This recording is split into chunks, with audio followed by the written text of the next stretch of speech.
Quick question. Have you ever been in a group project where one person does everything, someone else ghosts you completely, and somehow everyone gets the same grade? We've all been there. But what if I told you that your collaborative project number 1 could actually be different? What if your team could work together smoothly, produce something that you're genuinely proud of, and maybe even enjoy the process? With that aim in mind, today I'll suggest 5 strategies that can transform chaotic group work into effective collaborative learning through focused teamwork.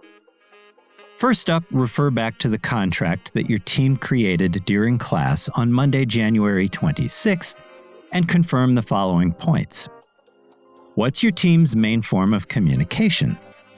What's your response time frame, 24 or 48 hours? When and how will you hold synchronous team meetings?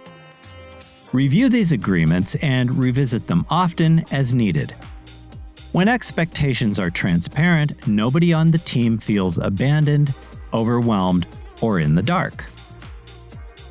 Next, rotate your team member roles each week.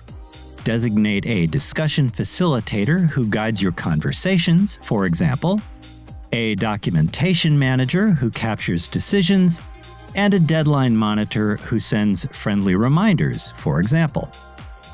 This kind of rotation prevents burnout and ensures that everyone on the team develops different collaborative skills. Plus, it distributes responsibility so that no single person becomes the default project manager again and again. Third, implement brief weekly check-ins where each learning team member shares 3 things: what they completed, what challenged them, and what support they need moving forward. That habit creates visibility without micromanaging. When teammates publicly commit to tasks, completion rates skyrocket. You're not just accountable to some abstract due date, but rather you're accountable to real people who depend on you as a contributing member of your team. Now, here's where learning teams can gain a serious advantage. Create a rough prototype of your chosen digital format within the first week, even before your analysis of course materials is complete. Mock up basic sections in your infographic or concept map tool.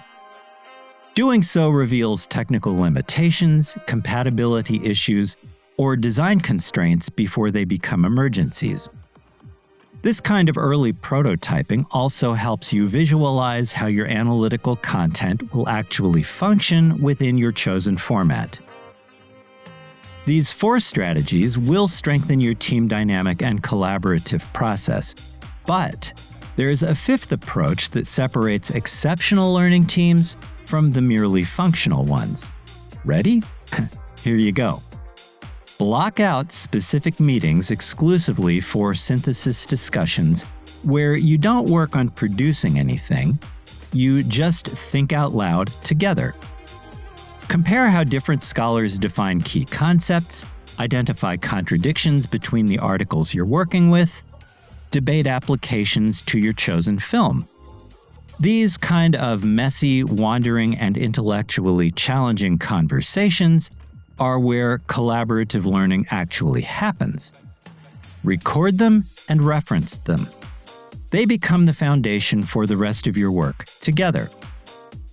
Implementing these 5 strategies will deliver concrete benefits to your team. You'll reduce last-minute panic and resentment. You'll produce work that reflects genuine collaborative thinking rather than stitched-together individual efforts. You'll also develop professional collaboration skills that employers actually seek and value.